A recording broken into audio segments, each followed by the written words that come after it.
Welcome to Theology Unleashed. Sorry for the delay getting started. I was trying to get the audio sync working. Today we've got a debate between TJump and Josh Wulf on is atheism an overreach? We'd agreed to define atheism as the positive belief that God doesn't exist for the purpose of the debate. Obviously, people have different ideas what the words mean. This is what we're meaning today. And I'll hand it over to Josh Wulf to give us his opening. Thanks, Arjuna. My name is Josh Wulf, and welcome to everyone who's viewing this today, and to the millions of people who are viewing this in the future via the magic of the internet. And welcome to my esteemed opponent, TJump, all the way from the United States. He's taken a break from his presidential campaign to come and debate me on this topic. Really appreciate it. A little bit about me. I'm 46 years old. I'll be 47 in a few months. And I joined the Hare Krishnas when I was 23. So I've been practicing that for like the last 23 years. And I'm originally from New Zealand. That's where I live now. But I've spent 20 years of my life living outside of New Zealand in various places, South America, Australia, and traveled quite a bit around the world. I work in software, computer programming. And I'm still obviously a practicing Hare Krishna, and I have a son, married. My wife's a Hare Krishna as well. Met her sort of at the same time that I became a devotee. And we have a son who was born in Peru. He's now 18. He grew up in Australia, but he now lives in New Zealand. And his mother's from the United States. I'm from New Zealand, so he's kind of a citizen of the world as well. So to the topic of our debate today, is atheism an overreach? So if we want to have a look at this idea of what atheism is, because I know atheism is kind of undergoing a bit of a transformation in terms of how people perceive it or present it. And Arjuna made the point that we agreed for this debate that we would conceive of atheism as the positive claim that there is no God, God does not exist. But I also want to have a look at another couple of softer forms of atheism that I would consider not to be an overreach.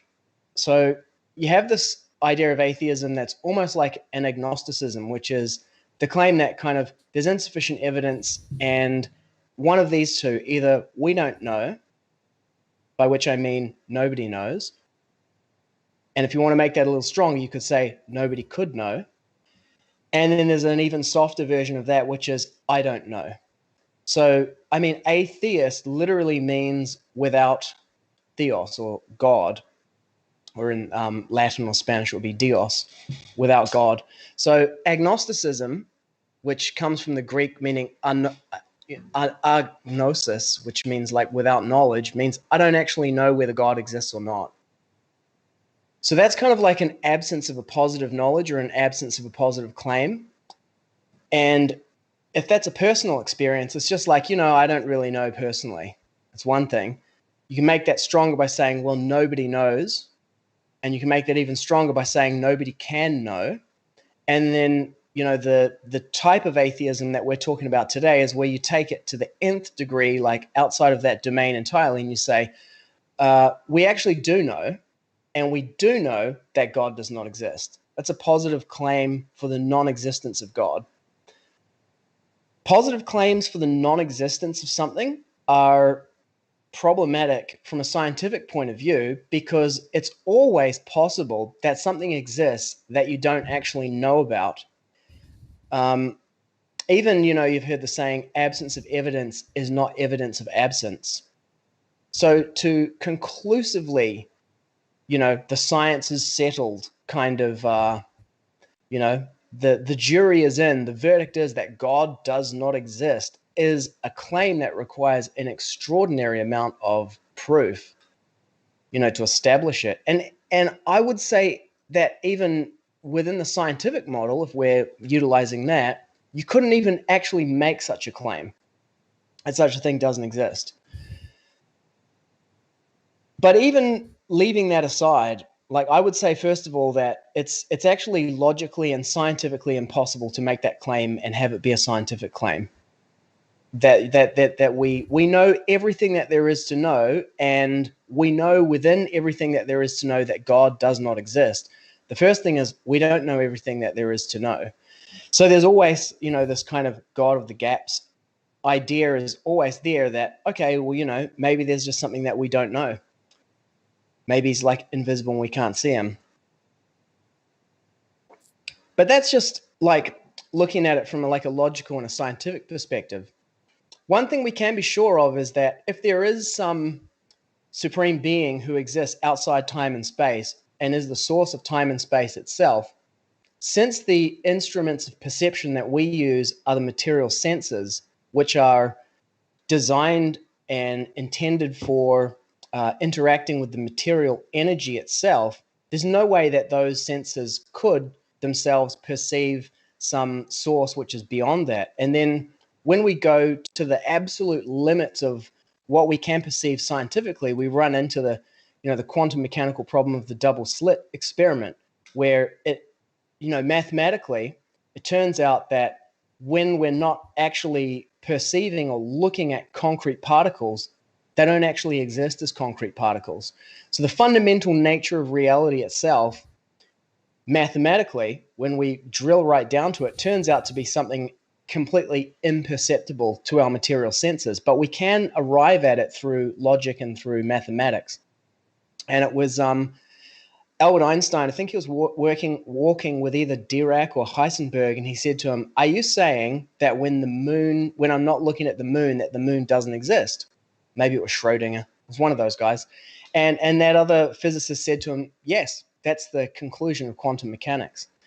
And, quantum mechanics is one of the most well-proven kind of sciences that we have. And a lot of our modern technology is based on that. And that's just the stuff that they let you know about.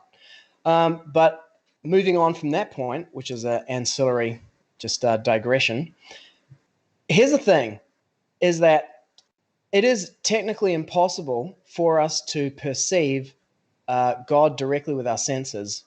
So we should not expect to find any evidence through that, method of inquiry. And in the Vedas, it actually says that the Supreme Brahman is that which, going towards the mind and the thoughts, turn back. They cannot reach it. So that is what is called in the Vedic idea the ascending method, or we would probably call it like the deductive kind of method.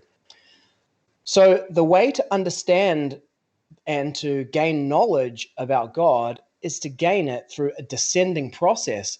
And atheism is 100% an overreach, because God literally appears in the material world in order to proclaim to the conditioned living entities living in this world, "I exist.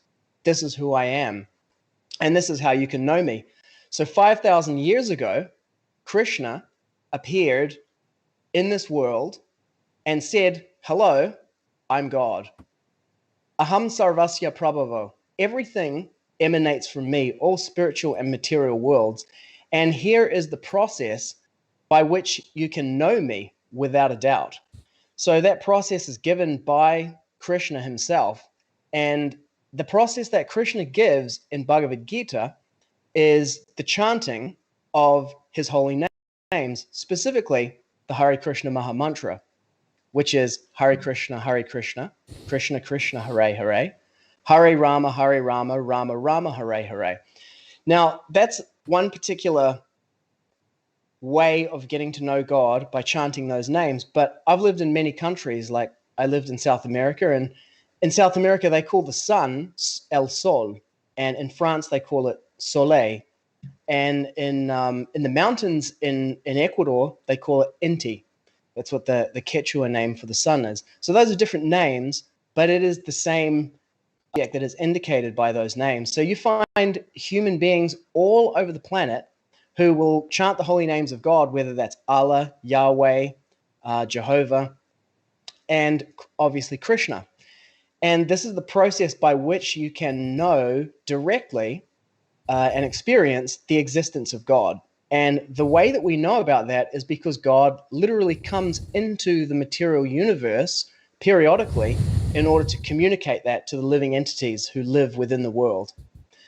And then that knowledge is received, through transmission from people. So, Krishna has said it himself in Bhagavad Gita, and then great sages like Valmiki and Vyasadeva have also accepted that, Krishna is the Supreme Personality of Godhead. So there's a claim of the existence of God, the identity of God, and the process by which you can verify for yourself that God exists. And it's not an ascending process using science or, investigation, which we know are epistemologically flawed or epistemically defective in that they can never reach to that supreme transcendent being. But that supreme transcendent being can make his existence known to the living entities directly by coming in, and he does that. So given that that is the case, that we can never conclusively establish the non-existence of something without having complete, absolute knowledge of everything, which we know that we don't have because of quantum mechanics at the very least, and the fact that God comes into the universe and says, I exist, this is who I am, this is how you can know me, atheism is 100%. And when I say atheism, I mean the positive claim that God does not exist, 100% an overreach. All right. So does that conclude your opening speech? Yeah, I can't drop my mic because it's on a stand. All right, let's hand it over to TJump to. Good. All right, so I am an atheist, by which I normally mean I believe there is no reason to believe in a God. Normally, I don't defend the position there is absolutely no God. But that is a defendable position. Most of the philosophers in the philosophy of religion who are not theists do take that position, like Graham Opie, for example, Alex Malpass, those kinds of guys. The way they justify this is with a position called fallibilism. Fallibilism is the position in philosophy that you can have knowledge without absolute certainty. So you don't need absolute certainty or to know absolutely everything to be able to know some things, or to make conclusions about the fundamental nature of reality. For example, you can know there is no God in the same way you can know there is no unicorns, because everything is imaginary until demonstrated otherwise. When we see something in the world, like if we see a cup fall over and we want to know what caused the cup to fall over, we can come up with infinitely many ways to explain how the cup fell over. Maybe it was the wind, maybe somebody bumped the table, maybe it was a leprechaun, maybe aliens, invisible unicorns, whatever. You can make up infinitely many ways to explain what knocked over the cup. But in order to come up with a reasonable explanation, you need to be able to provide a external reason to believe that that explanation exists independently of your imagination. Like, it's not just something you made up. And so to do that, you have to make some kind of novel testable prediction. Like, for example, if my hypothesis that a squirrel knocked over the cup is correct, then we'll be able to look around the cup and see little squirrel droppings. And then if we can see that, like, yes, that means that explanation is real and exists independently of my imagination. We have a reason to believe it exists in reality. And the other ones, which have not been able to do that, we have no reason to believe they exist in reality, and we have sufficient reason to believe they are imaginary, because the only justification for them is the fact that somebody imagined them. The same thing applies to a God. If you hypothesize that there is a God that does things in the world, if you want to show that your hypothesis is not imaginary, you need to be able to make some kind of novel testable predictions. If you cannot do that, then it is reasonable to conclude that your God is imaginary and only exists in your head. And if all such God beings are only things that have ever been shown to be imaginary in people's heads, and there is no reason to believe there is any particular one that exists outside of our heads as anything more than imaginary, then it is reasonable to conclude there is no God. They're all just imaginary concepts we've made up in our head. And so the position of atheism as a belief that there is no God is completely justifiable, just like the position that there are no mythical creatures like leprechauns and the Loch Ness Monster, Bigfoot, unicorns, cyclopses. It's reasonable to conclude there are none of those such things because, again, the only evidence for them is that they've been made up in our heads. So until you can actually demonstrate with some kind of evidence that can show a God being is outside of our imagination, it is reasonable to conclude all such God beings are, like all such mythical creatures, just a category of things we humans have made up to make ourselves feel good. So the position of atheism, as a strong atheism, is perfectly justifiable because no evidence is presented that a God actually does exist, and it is therefore reasonable to conclude that gods are simply imaginary things.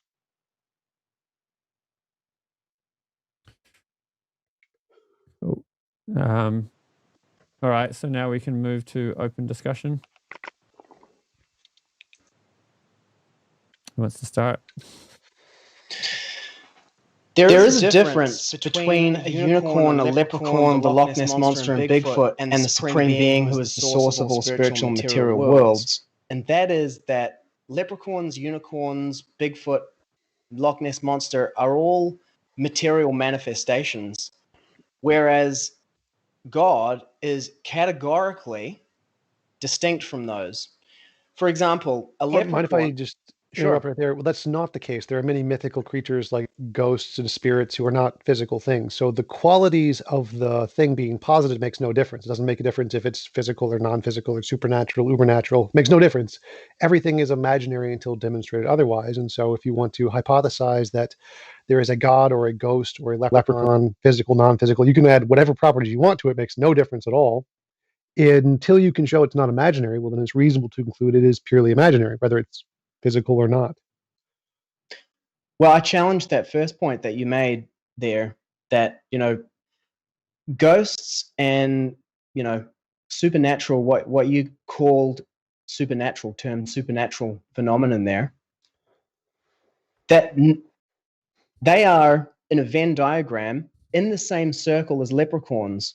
And then in another circle this is a supreme being who is transcendent to the material world and is the source of it. Now, neither ghosts, leprechauns, Loch Ness Monster, Bigfoot, they fall into a Venn diagram with TJump and Josh Wulf as posited entities within the material universe.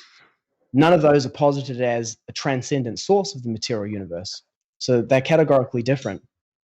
No, people can assert them to be whatever they want to assert them to be. You can assert them to be outside of space-time, or you could assert them to have created God if you want. You can say there is a magical leprechaun that created the Hare Krishna god, Brahma.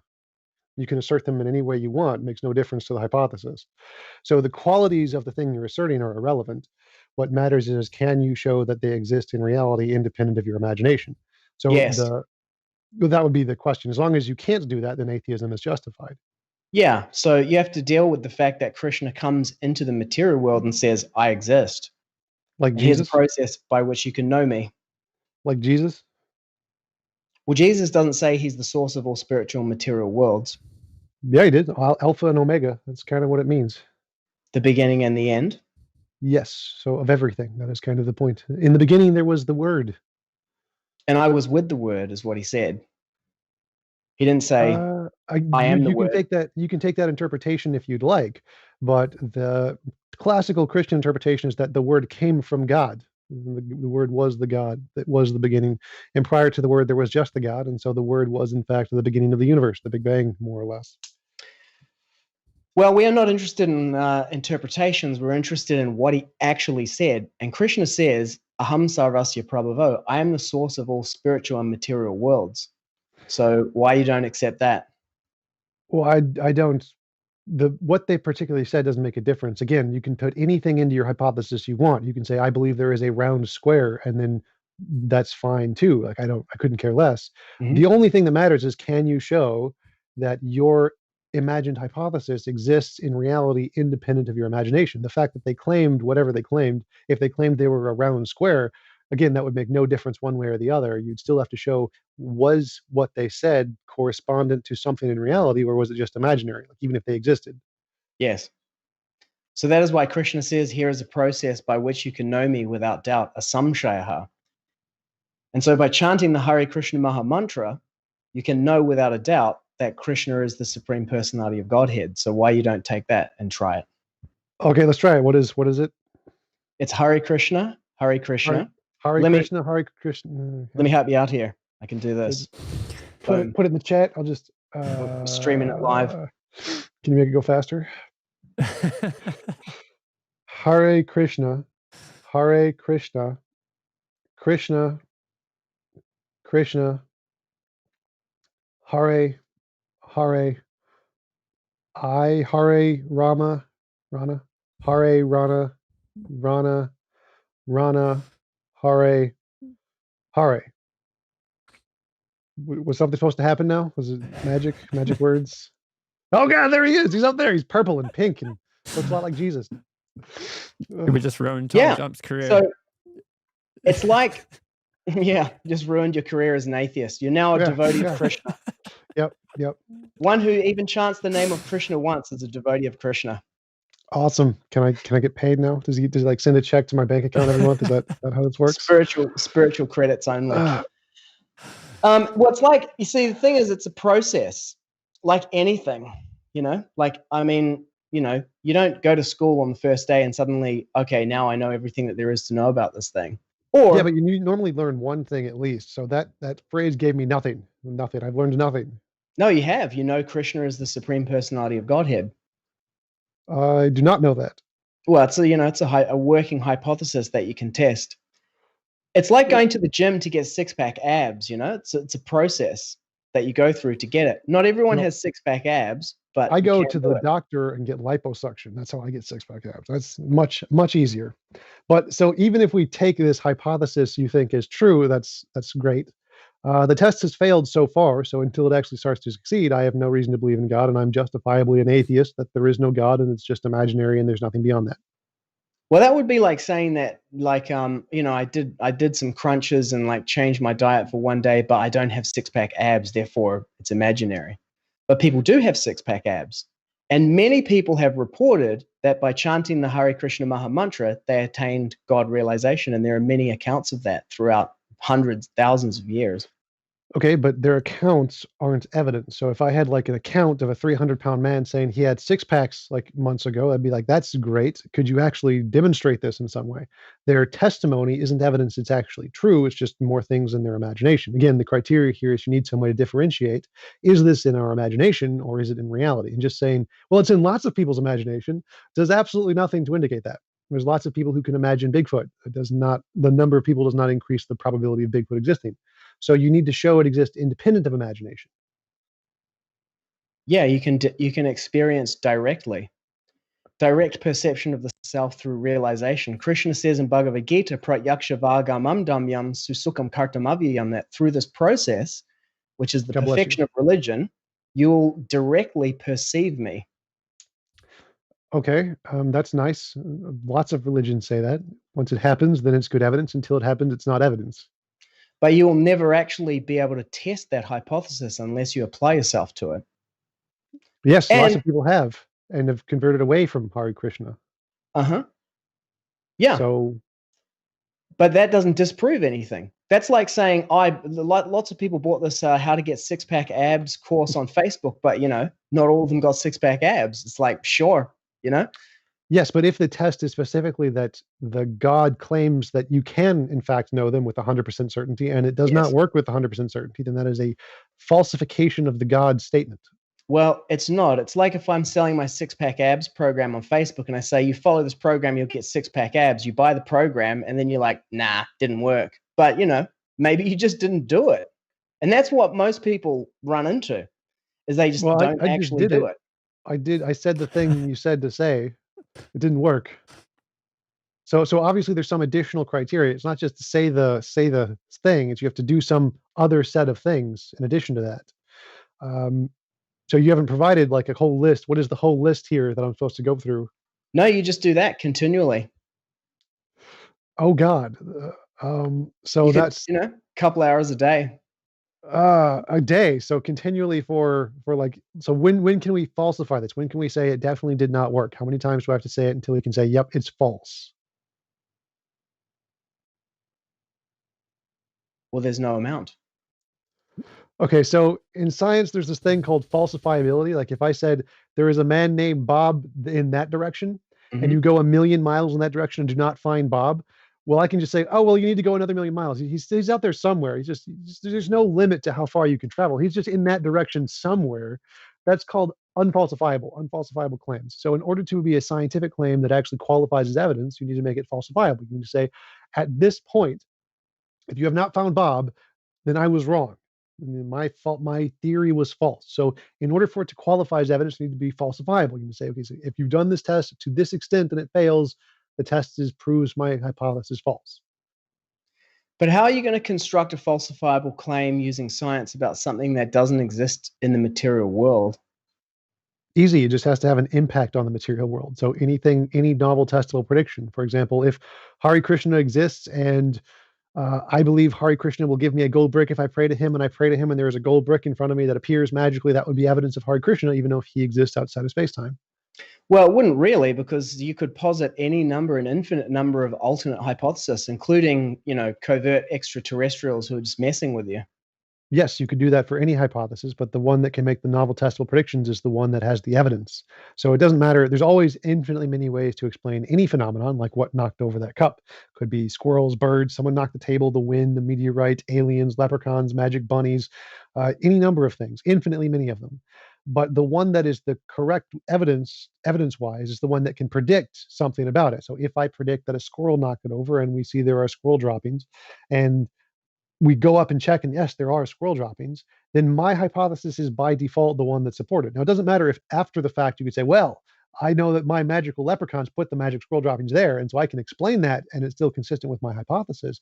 It doesn't matter. The fact that mine was able to make the testable prediction first and none of the others were means that my hypothesis is the one that gets the evidence. The same thing applies to a god. If you can say a gold brick is going to appear in front of me if I say this chant, and you say the chant and you get a gold brick, that is evidence of your hypothesis, including if it's something outside of the space-time. Just any novel testable predictions that you can do that are consistent and reliable, testable scientifically, it counts as evidence. Yeah, so by chanting the Hare Krishna Maha Mantra, people are able to give up all kinds of activities that you might call like unhelpful or unhealthy activities. Like for myself personally, I was working as a computer programmer, and my mind was like going at 1,000,000 miles an hour. So every night I'd come home and smoke marijuana in order to like just chill out. This is the only time I ever voted. It was like 30 years ago. I voted for the National Organization for the Reform of Marijuana Laws, and we didn't win. And I was like, this is a waste of time. So I've never voted since then. It's back on the referendum this year, but I've kind of changed my view on it now. Anyway, what happened to me was I started chanting this Hare Krishna Maha Mantra. And one day I came home from work, I smoked some marijuana, and I noticed that my mind had become more disturbed than it was before I smoked it. And so I took out my beads, because, we chant the mantra with beads. I chanted that Maha Mantra 108 times, and then I was completely sober. And since that day, which is like 23, 24 years ago, never smoked it again. Okay, so things you do that affect your brain affect your brain. I don't see how this is particularly spectacular. So like chanting a mantra is something you do that affects your brain. It's neuroplasticity. We know that doing certain things repetitively has that effect on your brain. It's why people with obsessive compulsive disorder do things over and over and over again. And so doing something over and over and over again can cause you to be relaxed, can lower stress, and can change your mental states. Like, I don't see why any of that would be evidence of Hare Krishna, especially not if it wasn't a testable prediction. Yeah, because Krishna says this is the process by which you can know me. And part of that process is that you become saintly along the way, that your bad qualities will diminish, and then your saintly qualities will increase. Compassion, patience. Okay, so again, not evidence that Hare Krishna exists. The fact that chanting a meditation that has specific values and getting obsessed with that set of values means you will do things that are in correlation with that set of values. Like if you are a lover of cheese and you get indoctrinated into this cheese cult, then it is reasonable to say you will like cheese more if you are more into this cult. And so is that evidence that the cult god is real? No, it just means you're spending more time around cheese-related things, and the neuroplastic capabilities of your brain cause you to be more open to cheese. Like, this is not magic. It's just things that affect your brain affect your brain. Yeah, exactly. I mean, you can come up with an infinite number of hypotheses like that, right? To retroactively or retrospectively describe something. But Krishna has made a testable prediction about it. And then you apply the process, and then you say, okay, that worked. So along the way, you have like validation or verification that, okay, this is actually doing what it said it would do on the box. So that increases your faith or your strength of your hypothesis that, okay, Krishna is the supreme personality of Godhead, just like he says he is. Okay, so let me clarify. To be a testable prediction has to be novel, has to be something new. Like I can predict the sun is going to rise tomorrow, and the fact that the sun rises tomorrow is evidence the spaghetti monster is the real true God that created the universe. Clearly, no one's going to accept it as evidence. We already know the sun is going to rise tomorrow. So for it to be a good novel testable prediction, I have to like predict that gold brick is going to appear in front of me if I pray to the spaghetti monster. And if that happens, then that would be good evidence. So in order to be a testable prediction, it has to be something we don't already know. And the reason I keep bringing up these other examples is the things you're predicting are things we already know. Like psychology has already explained these. We've known these for tens of thousands of years before even Hinduism existed. So this is not a novel testable prediction. This is just common psychology. We know all this happens already. If you chant or get absorbed into an ideology, then you become more culpable or whatever, absorbent of the ideology's tenets. Like, yes, we already know that. That's why Rome banned religions. That's why many cultures kill off other religions. As we already knew that. So that's not a novel testable prediction. That's like saying the sun is going to rise tomorrow, therefore the spaghetti monster. Or, well, if I get absorbed into this ideology, therefore Hare Krishna. Like, no, we already know all of that. So it needs to be a new testable prediction, a novel thing that we don't know yet. The thing about that is that, as Krishna says, the human form of life is meant for God realization. So all of the things that you mentioned are evidence that the human form of life really is neurologically designed for realizing the existence of God through these practices. Like animals don't do this kind of stuff. Only human beings do. Actually, animals do the exact same kind of stuff. We've done many tests with monkeys where we gave them money. We actually introduced money to them. And when they get interested in money, they became obsessed with money and started to trade it firstly for sex was the first thing they did. So the exact same thing applies to animals where they get into this certain kind of an ideology that has these certain kinds of tenets, and their neuroplasticity causes them to become more open to those kinds of tenets. In this case, it was the doctrine of money. We gave them this ideology. They adopted the ideology. They became more obsessed with the ideology and started to adopt its principles. The exact same thing happens regardless of whether it's a religious belief or Star Trek. It doesn't make a difference at all, and does happen to every other animal those are these social ones. I'm sorry, I didn't quite get how that was a refutation of what I said. Okay, so the condition you're describing is where if we have a religious belief and we start to do the things that are in the doctrine of the religious belief, then our belief system or our actions will start to mirror the doctrine of the religious belief. So we have an ideology. An ideology has tenets, and if we follow that ideology, our belief system will start to match it.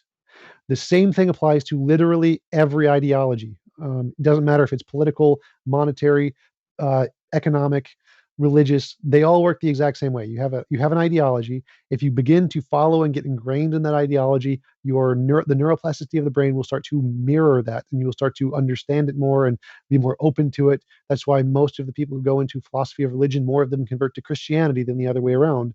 Because if you indoctrinate yourself with or inundate yourself with a certain ideology, you become open to that ideology's tenets. And it applies not only to Hare Krishna, but to literally every ideology, or literally every idea of ideology. So none of that is special. That's literally the same phenomenon we've seen in every human interaction ever. Yeah, so the human being is designed for that. It's a feature of the human form of life. Right, but that has nothing to do with religion. That's just how ideologies and neuroplasticity function. So like if you join a cheese cult, you are more likely to like cheese. Is that evidence that we are designed to like cheese? No. It's just evidence that we are a social creature, and then when we are a part of a social group, we tend to align with the social group. There's nothing about this that means that God exists anymore, then cheese is the supreme being. Well, it's evidence that human beings have the capability to apply themselves to a process by which they can realize the existence of God. And Krishna comes into the material world and says, I'm God, and here's a process that you can apply yourself to by which you can realize me. So, I mean, human beings are capable of creating technology. They're capable of creating societies, secret societies, all kinds of stuff like that. And when they apply that same human faculty to realizing the existence of the Supreme Being, they're also capable of doing that. But what stops people from doing that is they start with a presupposition that God doesn't exist, and they just never apply themselves to it. So it's like someone who, just never does what it takes to get six-pack abs. They're just never going to get them. But you can.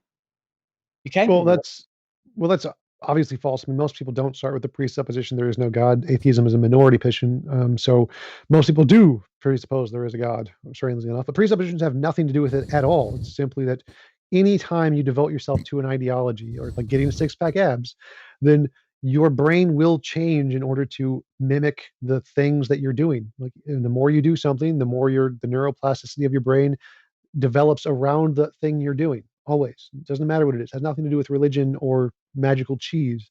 So saying that this is evidence of Hare Krishna because he said if you repeat this ideology over and over again that it'll change the neuroplasticity of your brain is no more evidence of Hare Krishna than the cheese cult saying, well, if you repeat these mantras of the cheese, then it'll cause neuroplasticity to change in your brain around the cheese. It isn't actually evidence of magical cheese any more than Hare Krishna. How do you know that? Without doing it? What do you mean? Like, I'm granting that it works. So I know it works because of neuroplasticity.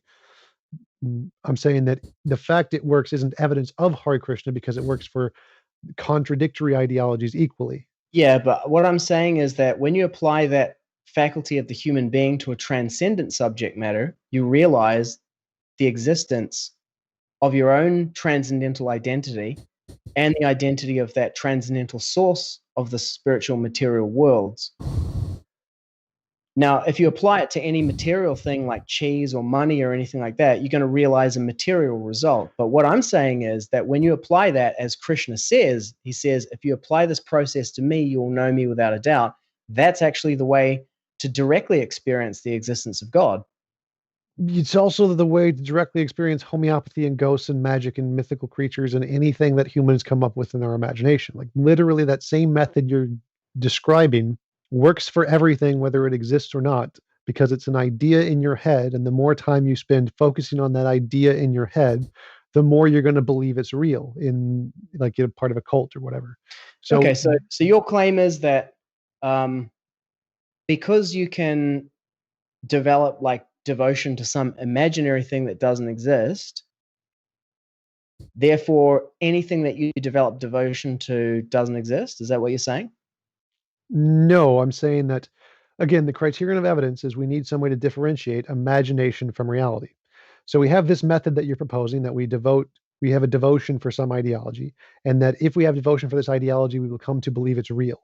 Well, I'm not saying a devotion to an ideology. I never mentioned ideology at all.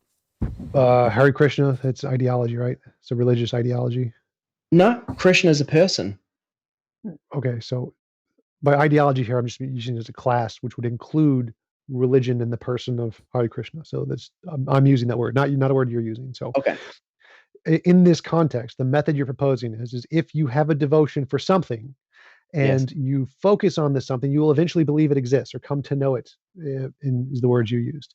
And that same method can be used for Hare Krishna as well as the magical cheese monster, the spaghetti monster, homeopathy, magic, whatever. And so this method you're proposing cannot differentiate between imagination and reality because it leads us to the same conclusion that these imaginary things are real, even if you think Hare Krishna is real. So that method definitely does not work to differentiate imagination from reality.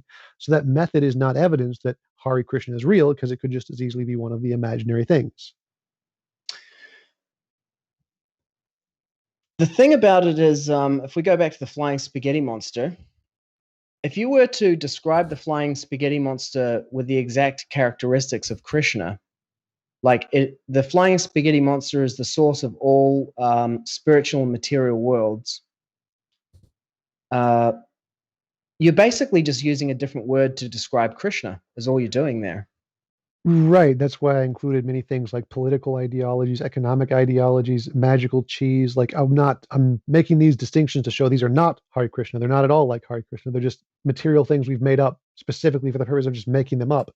We can believe in those silly things using the same method that you are prescribing to believe in Hare Krishna. So the method you're proposing can work for anything, whether it has Hare Krishna's properties or not, whether it's a contradiction to Hare Krishna, whether it's just a round square. It makes no difference, just because that's how the human brain works. Yeah. Well, the difference between a magical cheese and Krishna is that magical cheese doesn't appear in the material world and say, I exist and I'm the source of all spiritual material worlds. And Krishna does. Well, it appears in our imagination. We imagine it to do that, just like we imagine Hare Krishna does. But I don't see any evidence that Hare Krishna actually existed in the material world ever. Yeah, well, thousands of people over thousands of years, hundreds of thousands of people, and more importantly, great sages like Valmiki, Vyasadeva, have accepted Krishna as the Supreme Personality of Godhead. Yes, and billions of people have accepted Islam and Christianity. That's not evidence they're true. So again, that's just showing people imagine it to be the case. But how do you show it is actually the case independent of people's imagination? Just quoting lots of people who believe it is just showing that it's in their imagination. Now, if you want to say it's outside of their imagination, how do you do that?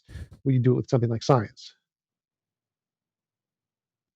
Is anything outside our imagination? Yes.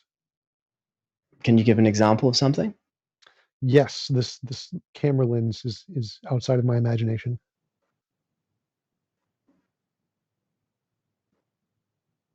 How is it outside your imagination?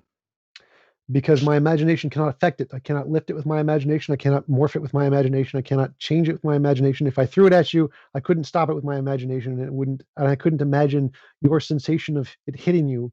My imagination has no impact on it whatsoever in the world. So the world is therefore independent of my imagination. It's a separate kind of a thing because it has different properties. Okay. Yeah, I can get that. So that would be an argument for two minds existing. Well, and so independent of imagination does not mean that it's material world necessarily. So the distinction here is that there is imaginary things which I have control over. So I can like imagine a unicorn and transform it into an apple or whatever.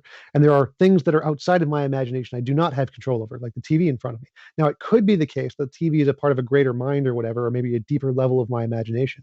But there is definitely a distinction between the stuff in my imagination, which is the stuff I have control over, and the stuff outside of that, which I do not have control over.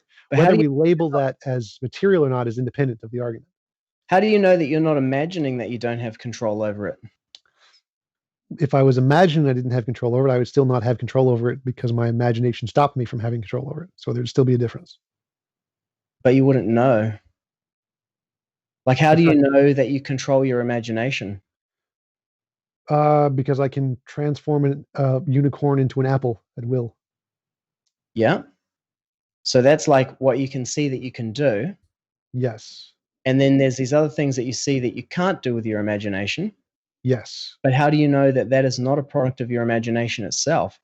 So I'm defining imagination as the stuff in my head I have control over. I'm giving that the class of the imaginary stuff. Okay. And then there's a class outside of that of the stuff I don't have control over. Now, the stuff I don't have control over could be material, it could be idealistic, it could be dualistic. I have no idea. I just know it's outside of the stuff I have control over in my head. Yeah. Well, Krishna says that he is in control of all that stuff. So does Jesus. Jesus doesn't say that. He does indeed. In fact, the Old Testament, he does say that multiple times. He controls the Alpha, the Omega, before time. I forget all the quotes because I haven't read Jesus is not in the Old Testament. Well, the Christian claim is Trinitarianism. Jesus is fully God and God is fully Jesus. Yeah, okay. So I like to use the... So God says that.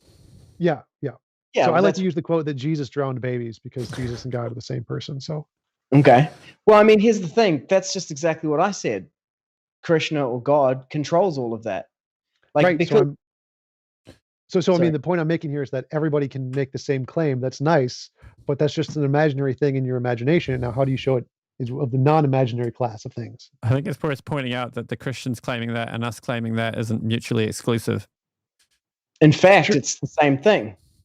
Like I said, I could just go to different countries. They call the sun Sol or Soleil or Inti or the sun.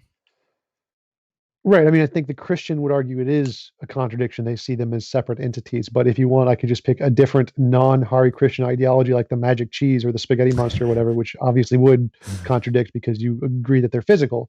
So I can say, well, it's all powerful and created everything and is not Hare Spaghetti Krishna. monster, though, is like almost like if you just evaluate it on its description of something, you can say you're actually describing Krishna. What?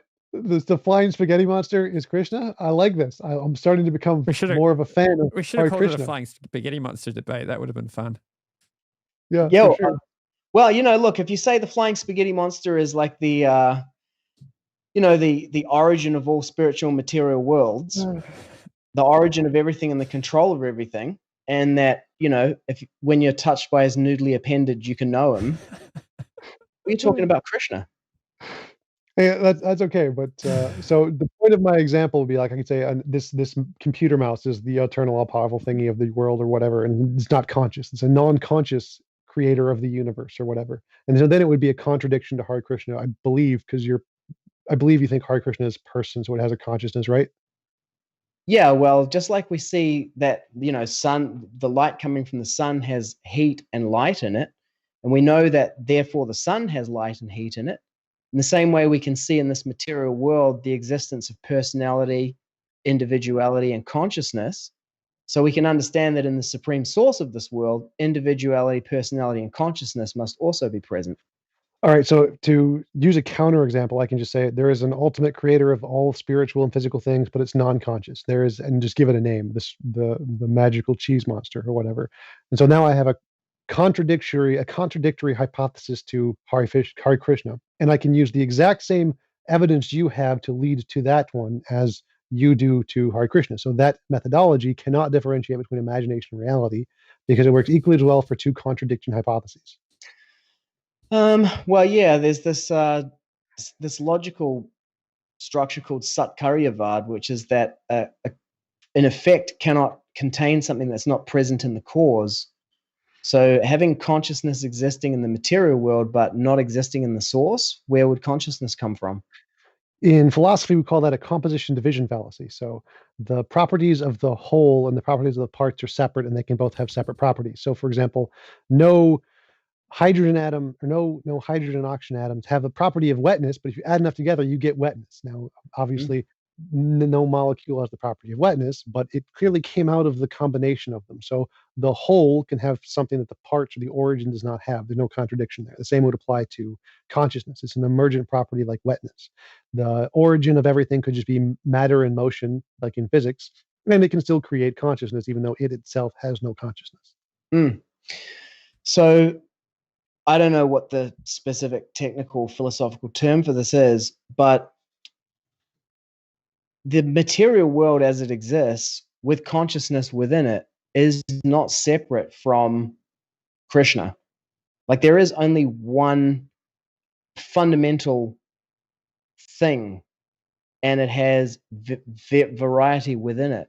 Like everything in this universe is like a solid continuum. Even if you look at Einstein's idea of like a block universe, even time and space, and like it's like exists as like one single unit with transformation within it, which means that the material world is not separate from Krishna. It's part of Krishna. Okay, I mean that's a nice assertion, nice claim. But remember, my original argument is that I can come up with a hypothesis that's mutually exclusive to Hare Krishna, that the same evidence you're using can indicate. And you asked me, well, how can consciousness exist in this alternate hypothesis? And so I just said, consciousness can be an emergent property of purely matter with no consciousness. Let's look at the claim that there's the same evidence. So, in what ways are the same evidence? Like, do we have great sages saying this is the case? Are there great sages saying that this philosophy you've described is the case? Yes, anybody who devotes themselves to an ideology, whatever the ideology is, because of neuroplasticity, can cause them to believe anything. So, great sages, I wouldn't consider authorities to be any more or less evidence in the case of testimony at all. That doesn't disprove anything. I mean, what? Like just to say that if you apply yourself to something that you can, that doesn't say anything about the truth of the claim. So the claim is that here is some methodology we can use to indicate Hare Krishna exists. Yes. For that claim to be true, then the methodology has to be able to differentiate imagination from reality. Yep. And so if I can show that the methodology cannot differentiate between imagination and reality, that disproves your claim that this method can indicate Hare Krishna, because it cannot differentiate imagination from reality. But can you actually differentiate reality from imagination anyway? Yes. How? How do you know that what you're actually experiencing right now is real and you're not just imagining that it's real?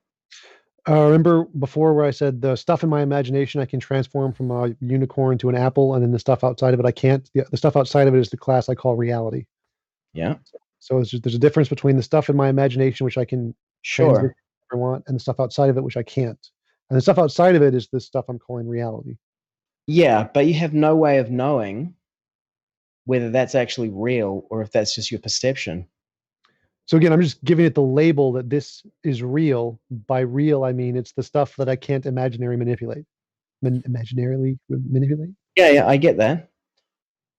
But at its fundament of that, there's some axiomatic thing that you're accepting. But even in that idea, you accept that there are some things that are outside of your control. But even your perception itself, as you know, as far of what's possible and what effects you can have, as far as you can know, that's outside of your control as well. Yes, the outside of your control part is the reality part. But what you consider to be outside of your control, see, you're asserting that some things are outside of your control as if that's like a hard reality. Yes. But what's your actual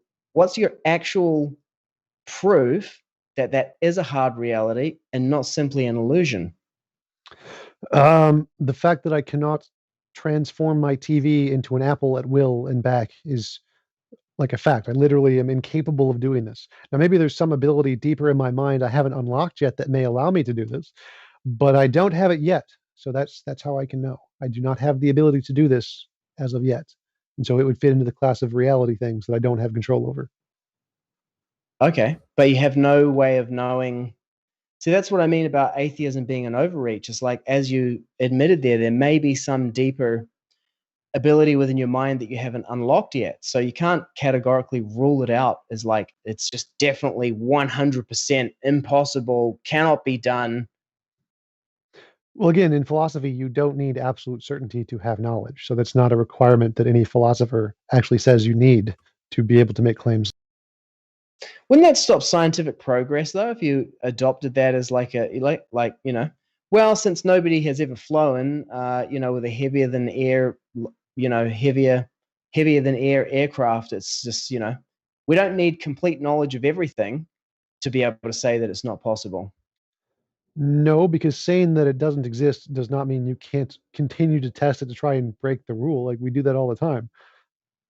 Yeah. So that's how you can understand Krishna, by applying exactly that same thing to the process that he gives. Sure. And if you can actually demonstrate it works, that would be great. But I'm still waiting for that. Well, it's ultimately in your own subjective experience, which you've pointed to as like your ultimate evidence for reality. Sure. So I'm still waiting for a way that can differentiate imagination from reality. Like I can do it with my experience because I can't manipulate things like the TV, but I can my unicorn. But I don't see a way to do that in the case of Hare Krishna. Like in that, you need some additional metric there that you haven't provided yet. The one you did provide, you can think about it really hard.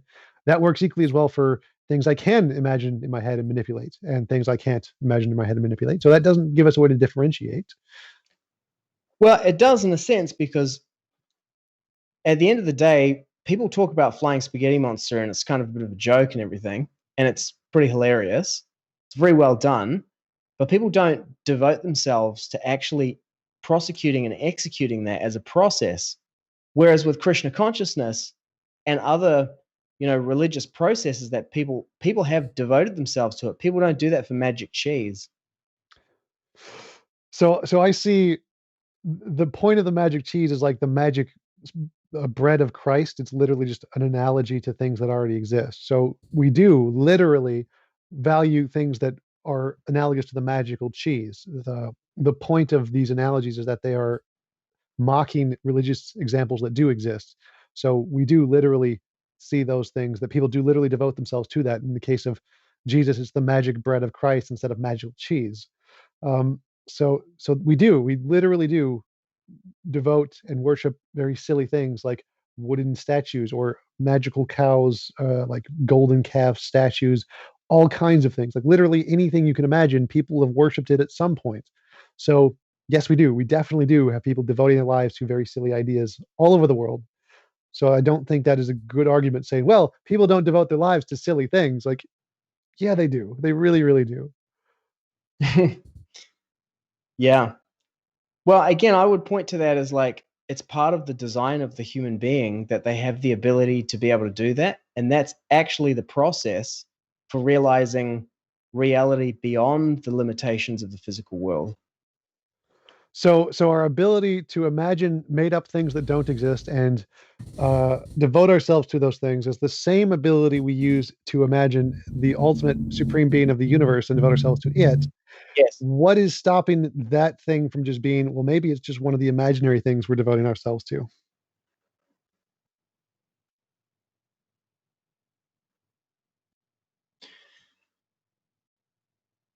The fact that Krishna comes into the material world and says, I exist. And where does that happen that's not just in our imagination? Where does anything happen that's not just in our imagination? The TV, for example, can't manipulate it without my mind. So that does. Where's the Hare Krishna be in the same place as the TV? Yeah, but even with that example, it's like, you're imagining that you can't manipulate it with your mind. Well, if you could show me how I could imagine manipulating it with my mind and that would allow me to do so, then sure. But until then, the evidence indicates I'm not. I mean, I once, before I started chanting Hare Krishna, I once took this LSD tab, and then there was this ant running around on my arm, and I was looking at it, and I was like, how does that ant decide whether to go left or right? Arjuna, I think you're breathing on your mic. I think I keep getting heavy breathing. Yeah. I've got a gate, so it's probably not coming through, but thanks. That ant, he's running around on there, and he runs into a hare, and I'm like, what is going through his mind? How does he decide to go left or right? And I was just looking at him going like, what is he thinking? And he just immediately froze like this and put his legs up like, and I was like, hey, that's pretty weird. Then he started running around again, and I did it again. And then he stopped moving and started doing that. And I was like, I'd started like practicing yoga and studying like yoga texts and stuff. And they were describing like these abilities of the mind to do things that people today have got no idea are possible for human beings to do. And I was like, yeah, okay. I just like literally influenced the mind of that insect with my mind. Yeah, you actually can do it. What? That would be a great testable prediction. Like if you can actually show that you can influence the minds of insects by thinking about them, that is a fantastic testable prediction. That would be great evidence. If you could do that, you would just overthrow so much in science and win a Nobel Prize. Definitely give me a novel testable prediction where we can repeat this. That would be great evidence. Yeah, well, once I started chanting Hare Krishna, I stopped taking LSD, so I can't reproduce that one. That's okay. Just tell us how to do it. We will reproduce it if it can be done, and that would be great evidence of your hypothesis. Well, it's like, I'm in a bodybuilding competition next weekend, and the whole thing is like imagining what's going to happen. Like, imagining what I'm going to look like, imagining how I'm going to win, all that kind of stuff. And, like training for anything, it's like you visualize something and then, it manifests, it comes into being. So you can, through your meditation and through fixing your mind on something, manifest it without a doubt.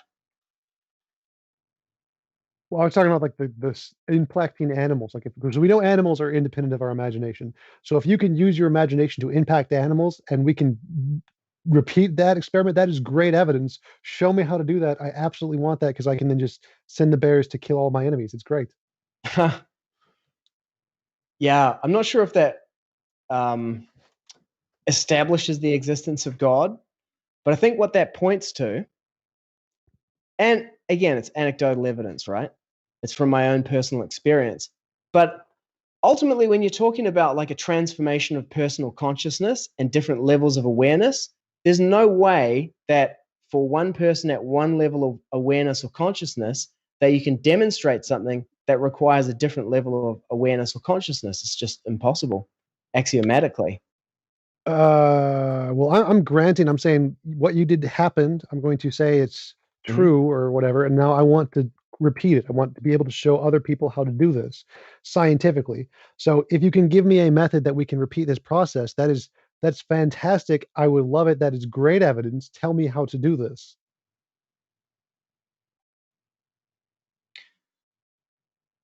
I myself, like at the time, was like, like I'm missing, like when you do something and you understand like the causal kind of chain behind it, or the theoretical framework that kind of like, the model of how these things interact, what they are, how they relate with each other. I'm not sure what you mean. It's kind of like, let me see if I can think of an example. Like the cup falling over example, right? Yeah. And then you're like, okay, a squirrel could have knocked that cup over. So there's the squirrel, and then it hits it. There's like this kinetic energy that gets transferred. It changes the angle of momentum or whatever of this thing. It falls over like that. So you understand, everything about how they interact. Now, for me, I saw the observation of like, I was thinking about this thing in this particular way, and it affected its action, but I have no model of like, what's the relationship or the causal chain, cause and effect between that. Oh yeah, absolutely. I wouldn't expect you to have that. My goal is to do the same thing you did. I don't need an explanation of how it happened. I couldn't care less. If we can see there is a testable, demonstrable result from whatever method we're using, then we can try and figure out what's causing it. But once we show it can happen, that's all the evidence we need. So if you can show that because of Hare Krishna or whatever, that you can communicate with animals or influence animals, whatever way that happens, we don't need to know at all. That is fantastic evidence. Let me test this and show it to be the case. I would love that. So it's very simple. You just need to chant Hare Krishna, Krishna Krishna, Hare Hare, Hare Rama, Rama Rama, Hare Hare, like that, a couple of hours each day. Okay, again, falsifiability. Need the falsifiability. At what point can we show it does not work? 2 years, or your money back. Okay. Hey, that's a testable prediction. That's infinitely better than pretty much every other religious group. So I'll give you that. And if it works for some people, I will count it for sure. Yeah, it definitely does. I mean, there's many different ways. People get into different religious practices, different religions. They're attracted by different cultures, that kind of stuff. But if there is a way for you to know the supreme source of everything, it's not going to be through your material senses or through logic or through, material science. It's going to require some science, which is like, and when I say science, I mean a reproducible, systematic process that is descending. There's no way that, you can discover it from within the material universe if it is the source of the material universe itself. Wait, no, you gave a great way that would totally work. Like if we can chant this mantra and affect animals, that would do everything you're saying it can't do. Like that would literally work. Yeah, but that's because Krishna came and said, do this. Nobody like discovered that. That's totally fine. Like if we can do this method and this method has a testable result in reality that we can demonstrate, that is evidence of Hare Krishna, even if Hare Krishna exists outside of space and time. Like we don't actually need to be able to see things outside of space and time to have evidence of what is outside of space and time. We can just make testable predictions like what you just said. Like if we can literally affect animals just by thinking about it while chanting this mantra, that would be evidence of what the thing outside of space-time is like, because this works whereas other things don't. So that would be great evidence. Okay, I learned something new about chanting the Hare Krishna mantra. Yeah, that would be great. I'll get back to you in 2 years if I remember to do this. I don't think I'm going to do it. I don't think I'm going to be able to do it. But it was a testable prediction, so I give you credit for that. And if someone wants to try it in the chat, spend the next 2 years devoting yourself and let me know how it goes. We'll testable result this. Speaking of the chat, how about we do some Q&A? Q&A, okay. I'll start getting those ready. So if you want to put a question in the chat, put question marks at the beginning and I'll start pulling questions up on the screen. But just keep going for another couple of minutes while I get that ready. So weightlifting competition, how much do you weigh? 77 kilos now. I'm American. Oh, multiply by 2 pounds. Math, arithmetic. I don't have my slide rule. Hang on, let me just try a calculator. I got a slide rule application. No, I'm joking. Calculator. 77 multiplied by 2.2 pounds equals 169.4 pounds, so 170. Wow, I'm bigger than you are. I'm 185. 185. How tall are you? 6'2". Okay. How tall are you? 167 centimeters. Oh, God. All right. Divide Google by this. 2.54 equals, that's inches. Right. Divide by 12 for feet, right? This 12 was, inches to a foot. Yep. 5'4". Wow. I did not expect you to be that short. I thought you were a lot taller than that. Nah, tiny. So we got a question? yeah. Can you guys read it? So Critical Chris, it has also, this was from earlier on. I just thought it would be good to pull up. It is also has to be a logical consequence of the hypothesis. What's the entailment from Krishna existing to a change in lifestyle? Sorry, can you run that by me again? It also has to be a logical consequence of the hypothesis. What's the entailment from Krishna existing to a change in lifestyle? So chanting Hare Krishna causes people to change their lifestyle. That just shows chanting Hare Krishna causes people to change their lifestyle. How does it follow from that God exists? It's kind of like Srila B.R. Sridhar Swami said, like it's signs along the way. So as I pointed out before, it strengthens the hypothesis that, okay, this this process works. Okay, William Duke, can Jump repeat his opening argument as to why it can be positively claimed that God does not exist? Sure. So everything is imaginary until demonstrated otherwise. So if you have a hypothesis, like what knocked over the cup, and you're trying to explain what did it, you can come up with infinitely many ways to explain what did it. And all of them except one are imaginary, the truth, whatever that is. And so you need some way to differentiate the imaginary ones from the real ones, like a testable prediction is the way science does it. So if we say, if my hypothesis that a squirrel knocked over the cup is correct, I will be able to make a future testable prediction that we will see squirrel droppings around the cup. And we can test that, go over and look and see if there are squirrel droppings. That's good evidence that that hypothesis is not imaginary. And if you cannot make novel testable predictions, then you have no reason to believe that your hypothesis is nothing but imaginary.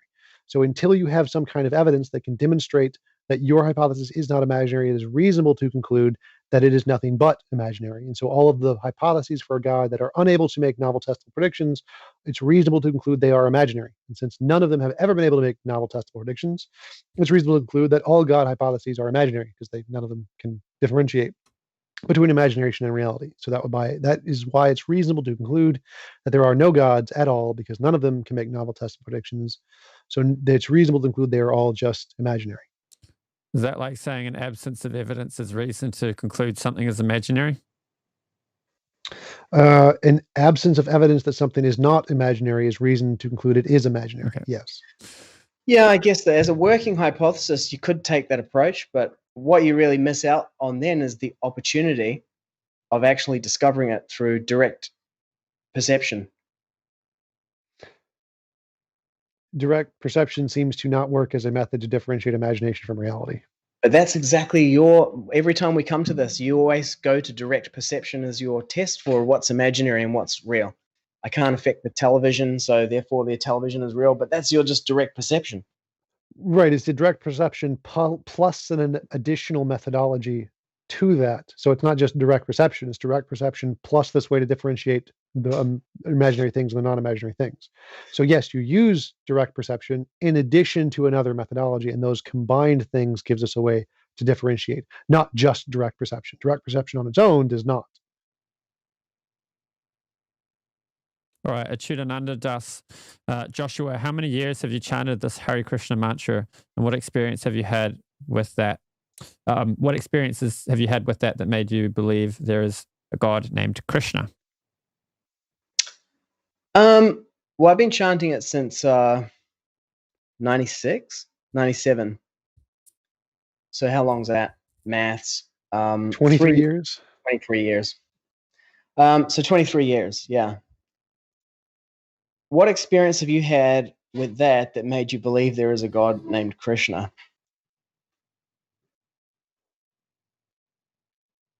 I mean, I shared about what happened with smoking marijuana.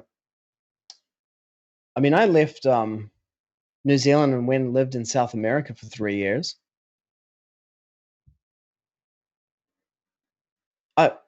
Yeah, I was like, one time in South America, we had to go from Peru to Ecuador to get our passports stamped. I was wearing my Hare Krishna robes.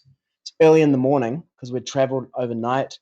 We get to Ecuador, it's in like a complete uprising because the bananas, America had started buying their bananas from Costa Rica, and now all the Ecuadorians can't sell their bananas anywhere. So they're all losing money. They all go into a riot, and then they've blocked off all the roads every few hundred meters. And then to get past, you have to like take one form of transport, then you have to pay these people at the next roadblock. And then, so we end up on these bicycles. These guys are cycling us. There's two of us. The other guy's a lot smaller than me, and his bicycle starts to go further ahead, and my guy's falling behind. And I think, oh, this is a bit dodgy. Then about 6 or 7 guys come the other way. They start talking in Spanish real fast with my guy on his bike. Then they turn around, they're riding alongside him. Then they suddenly stop, and then they pull these knives out of their bike handles. And my guy who I'm riding with, who I paid 50 cents to, US cents, pulls a knife out of his bike handle. I was like, now what? So I just jumped off the bike and just started walking straight down the road away from them, chanting Hare Krishna, Krishna Krishna, Hare Hare, Hare Ram, Ram Ram, Hare Hare, like this, waiting for the like knife in my back or something. And then next thing, a couple minutes later, the guy pulls up alongside me and goes, "Oh, jump on." So I jump back on the bike, and then he continues taking me down the road. And I had like lots of experiences like that. And the thing about that is, like, without having started chanting the Hare Krishna Maha Mantra, I'm just some guy from New Zealand. I would never have found myself in Ecuador in the middle of a riot, rolling around chanting Hare Krishna. So what happened with the knives? Was he like a master knifeman, and all the other guys were like dead on the side when it's just him left and covered in blood? It's like, we got this, we're going, we're good. No, dude, really paid off. He was waiting to get his cut of the whatever they managed to get from me. I was like, "Et tu, Brute? No, you as well." Yeah. But then, like, yeah, I just was like, yeah, I mean, if I hadn't been chanting Hare Krishna, and if chanting Hare Krishna wasn't my thing, I would have been like, what I considered I could manipulate, and what was like a hard reality out there that was immutable would have been completely different. I didn't even know what I was going to do. I was like, I'm just going to chant Hare Krishna. And so I just did that. And then, those guys with the knives just effectively disappeared. Right, Ruslan, if I set a text-to-speech bot that will chant this mantra for 2 years, will this bot know Krishna? Well, if you have the bot doing it so that you can hear it, you'll know Krishna. You should do that, TJump.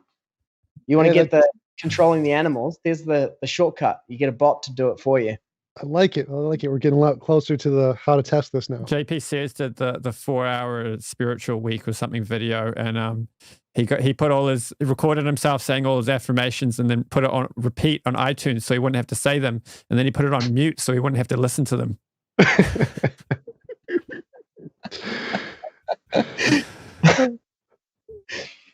Sorry, I've got to find the next question. That's not a question. Next.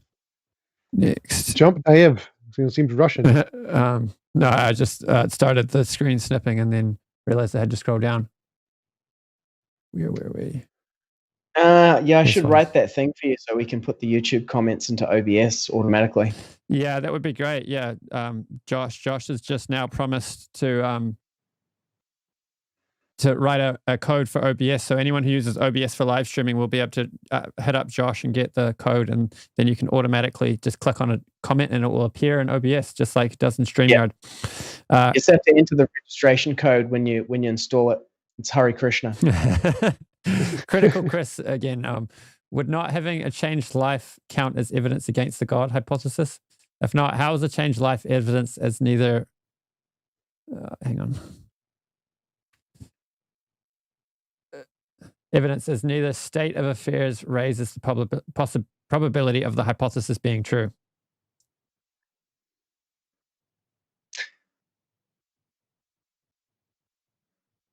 It's kind of like faith more than anything else. Not having a changed life doesn't count as evidence against it, in the same way that, like, if you buy my 6-pack ab course and someone doesn't get 6-pack abs, it doesn't invalidate that, you can get 6-pack abs, and there is a process that if you follow it, you can get it. Well, I think it's a more specific question, like asking if you really genuinely did all of the steps involved and did not get the results, would that count as evidence against your hypothesis? Yeah, it would. Well, you could add we'd have to add a statistical basis too. How many people would it need to be that don't get the result before it's evidence? If somebody gets laser eye surgery and it's not successful, does that mean laser eye surgery doesn't work? Oh yeah, that would definitely be a second question. Like, if you did put in the effort and you did not get the work, then you would be justified in not believing. But how many people would be able to go through that and not get the result until an independent observer would be able to conclude there is no Hare Krishna? Is it just one person? If they could definitively prove this person did do the work and didn't get the result, would that disprove Hare Krishna? Because Hare Krishna says you will always get the result if you do this genuinely.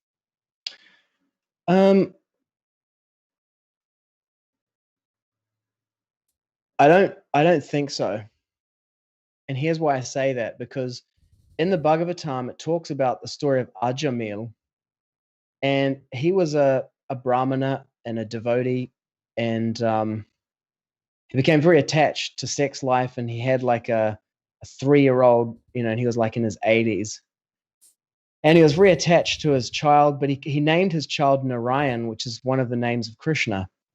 And anyway, he just like kind of gave up all of his spiritual practice and everything, was just completely absorbed in this little kid. And then time came where he was dying, leaving his body. The Yamadutas came, these entities who come to pull his subtle body and his soul out of that physical body. And then he saw them as they were coming to get him, and he freaked out, and he was calling out for his son Narayan. And because he called a name of Krishna at the time of death, the Vishnu Dutas came and said, no, you can't take this guy, because he was sinful, so they were going to take him to be punished, before he gets incarnated in his next life. And they said, no, you can't take him because he called the name of Krishna at the time of death, so we're going to take him away.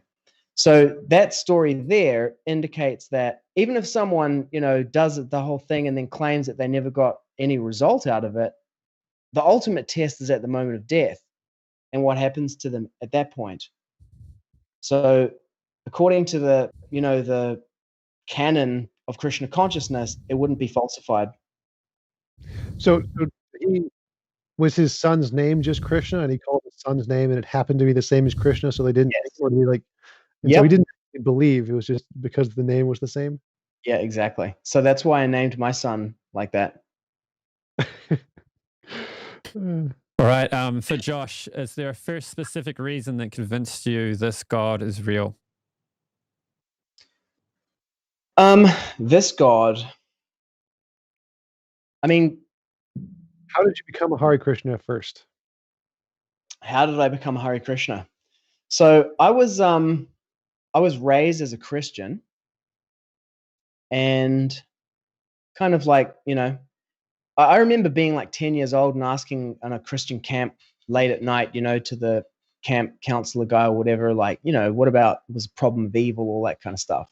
Why would God create these living entities from nothing and then say, you have to love me and accept me, otherwise I'm going to send you to burn in hell for eternity? I was like, dude, that sounds weird. That doesn't sound like a loving God to me. It sounds abusive. So, I was like, what about these people who are born in these other places, never heard about Jesus? What happens to them? And, it didn't work for me. So I kind of fell away from that. And then I started practicing yoga and doing meditation. And then for me, it's been kind of like, it's just mystical, because like, if you like, here's the easy way. If you want to know if God is real or not, you just pray to God, if you are real, please reveal yourself to me. I want to know. And that's how it's been for me. Like, I just went like on a journey. I read these books. It said, in the books it said you can only go so far through the practice of meditation and yoga by yourself. You need to find a guru. all yoga comes from the Bhagavad Gita. So I was like, okay, I need to find a guru. So left out of my house, went hitchhiking around the country. New Year's Eve, 1996, I arrive in this small town, the exact geographical center of New Zealand, and I'm walking down the street, and this tall, orange-robed American guy walks up to me with a Bhagavad Gita in his hand, and this goes like this. He's like, hey, we're just showing people this book today. It's Bhagavad Gita. Have you heard of it? And I'm like, I'm looking for that book. I'll take it. And then just like took it, you know? So, you know, I won't be so bold to say that I've seen Krishna, even though he's like right here. But I have seen signs along the way, and I'm encouraged. And so it's just been, mystical revelation.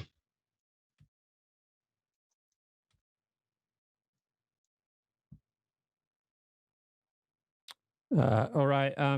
Jai Sri Chaitanya Jaya Nityananda is saying the founder of our movement predicted a nuclear holocaust in about 3 years. Would that be proof of God if that happens? You want to comment on that? Could you say that whole thing one more time? Could you say the whole name? So, Jaya is pointing out that Prabhupada predicted a nuclear holocaust in 3 years. Could you say her actual name? Oh, Jaya Sri Chaitanya Jaya Nityananda. We sing it too. It's part of a song. Jaya Advaita Chandra Jaya Gora Bhakta Vrinda. I'm not much of a singer though. Do you want to comment on that, or should I? Well, TJump, would you accept that as conclusive proof? If it was specifically like they said, my God is real, my God predicts that there's going to be a nuclear holocaust at this location at this time, and it happens, then yes, that would be good evidence. I have an issue with that kind of prediction because Prabhupada didn't claim to be infallible with regards to, predicting mundane things like what's going to happen with politics. And he would comment on it, but he would be clear when he was commenting on these things that he was giving an opinion and not giving absolute knowledge. And these mundane things can go in different directions depending on what decisions people make. So I wouldn't really give too much weight to that kind of prophecy. I wouldn't call it a prophecy.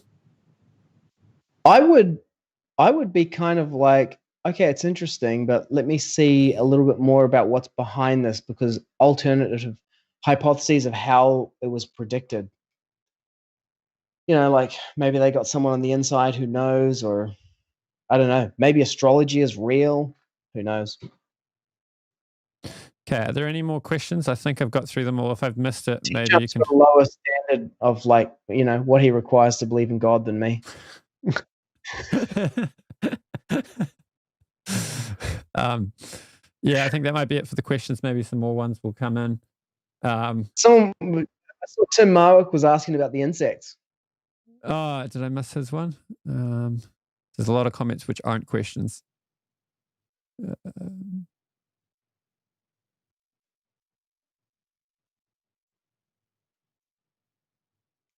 I can't see one from Tim. Maybe he can just comment it again if he still wants to ask it. Going back to the analogy of looking for, what were you saying? What was your analogy, Tom, of looking for somebody in the woods and just saying you just have to keep going further, and anyone who doesn't find them, you just tell them to go farther? Yeah, like unfalsifiable claim. If I said Bob is somewhere in that direction, right. You travel 1 million miles and don't find Bob. Well, I can say, well, no, my hypothesis has not been falsified, because Bob could just be more farther that way. You haven't checked all the way that way yet. And so you just keep going infinitely and never find Bob, and I can never claim that.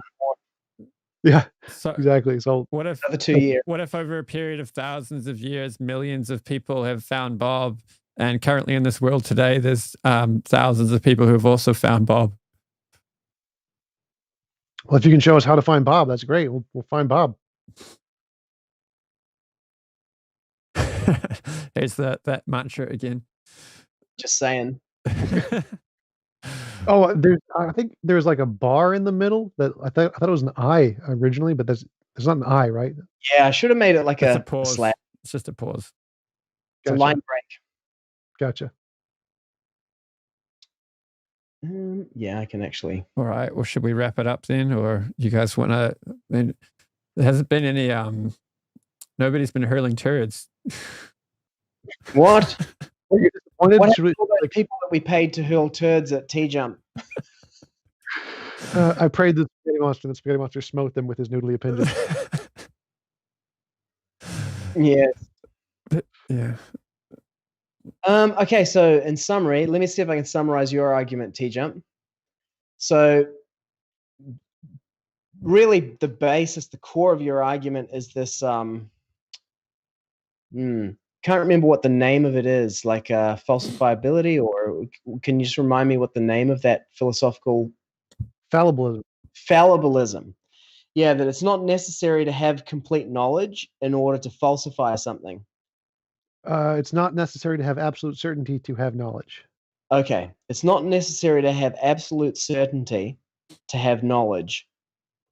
And then you made the argument that because we can see that we can conceive of mythical things like unicorns, leprechauns, Loch Ness Monster, Bigfoot, that we can imagine, but which we can never verify that exists, and we have very good reason to believe that they don't exist, unless we can come up with some kind of testable prediction or falsifiable test for the existence of God that would distinguish them from that class of these other imagined beings like the Loch Ness Monster and leprechauns, we could reasonably conclude and treat the idea of God as the same kind of class of thing, a thing that people imagine exists, but, for all we know, it's just something that they imagine exists. Yeah, that's pretty close. I just say it as everything is imaginary until demonstrated otherwise. And so if you have no way to differentiate whether your hypothesis is imaginary or not imaginary, then it's reasonable to conclude it's imaginary. Mm. Do you want to see if you can steel man Josh's argument, Tom? Sure. Josh believes that there is a God who created all matter and non-material things called Hare Krishna, and that you can know it by chanting the mantra for 2 years, like several hours a day for 2 years, and you will get to know him, that he exists, have a personal revelation of some kind. All right, I guess. I'm convinced. Sorry? That's the best argument I've heard for Krishna consciousness from an atheist.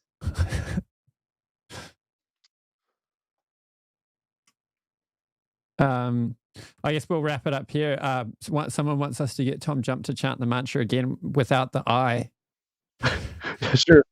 Make it go faster. Hare Krishna, Hare Krishna, Krishna, Krishna, Hare, Hare,